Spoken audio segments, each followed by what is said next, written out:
Jason here from Bohemia Bees. We're going to show you how to store supers over the winter without using chemicals. This is just a quick way to take all those supers that you've harvested out and they're empty. You want to keep that drawn comb for the spring season. It tends to be easier for them to draw out quicker. So you have all your supers you've harvested. You can see them over here. I'm going to take them, put them in a freezer for at least 24 to 48 hours. That allows you to kind of kill off any of the small hive beetle or wax moth eggs that could have gotten lodged in the corners or the crevices of those frames. And then you're going to take each one of those supers out and you're going to make sure that you can kind of store them in a way that you can either move them around. So I use these dollies, these movers dollies. I take a top telescoping cover. I get this one from Kelly Bees because it's actually slightly inclined, so it's like a concave, but it lays flat on the edges. I'll take that, I'll set that on my dolly, and then I'll take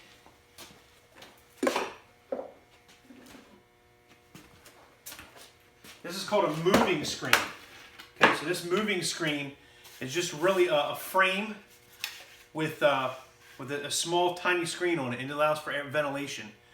So I'm going to take that, I'm going to flip that upside down on top of my telescoping cover. I'm going to take my first super, okay, and I'm going to set that on the bottom. Okay, that'll be the first one. So I use painter's tape to seal these bottoms. It's really easy, just run along the edge. It helps kind of seal up, keep any bugs from crawling in it.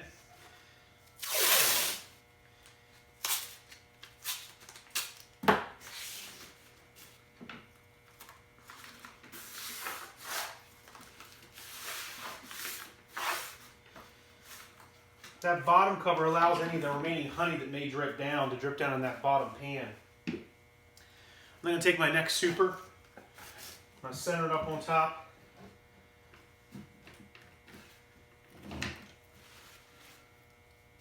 And I'm going to continue to seal those edges.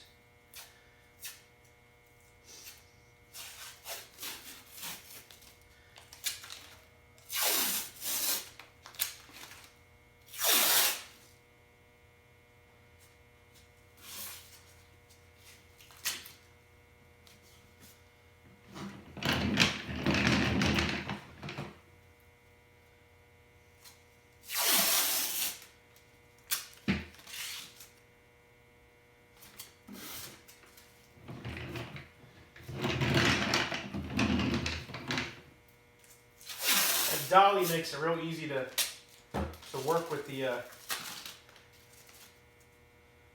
supers.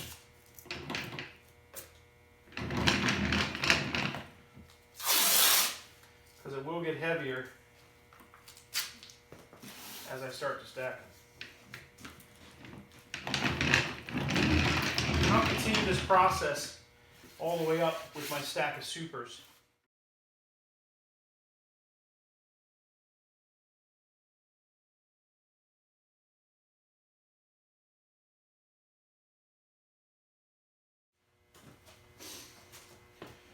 Okay, so we have our supers stacked up. This will be one of the stacks. Try not to make it too high. I don't want it to tip over, but these dollies make it real easy to move them around the shop if we need to. This shop is typically kept at a mild temperature, anywhere from 65 to 70 some degrees. And in the wintertime, it will drop down, below, a little bit below 60, but not cold, too cold.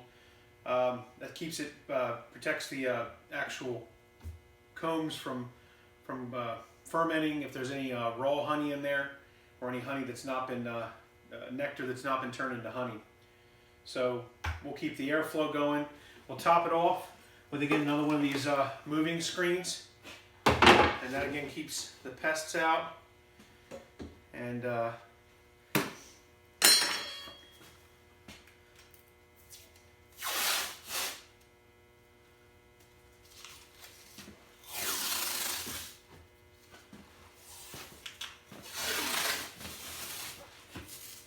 you don't want any mice crawling in it, and you don't want moths, ants, or anything like that.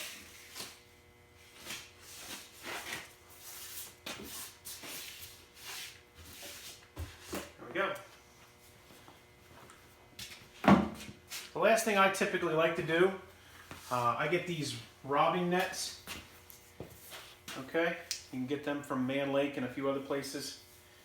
This net essentially goes over top of it. Again, we still have good airflow in here.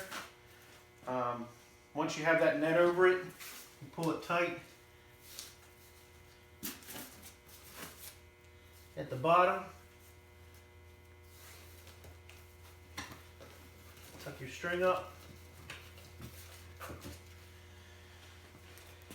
And then you got a good solid storage set of supers. Ready for next season. You can push them around your shop, keep them out of the way. That's how we store our honey supers here at Bohemia Apairy. I know others do it in different ways. If you have a suggestion or if you like what we do, comment below. Make sure you subscribe to the video so you can see other things that we do. Beekeeping is more of a spring and summer type of an effort. When you go in the winter, we go into the workshop. So hopefully you'll follow us. Subscribe to the channel. You'll see some of the great projects we're doing during the winter as we start to prep our bees for winter and our colonies, as well as doing some things in the shop. Thanks for watching. Have a great day.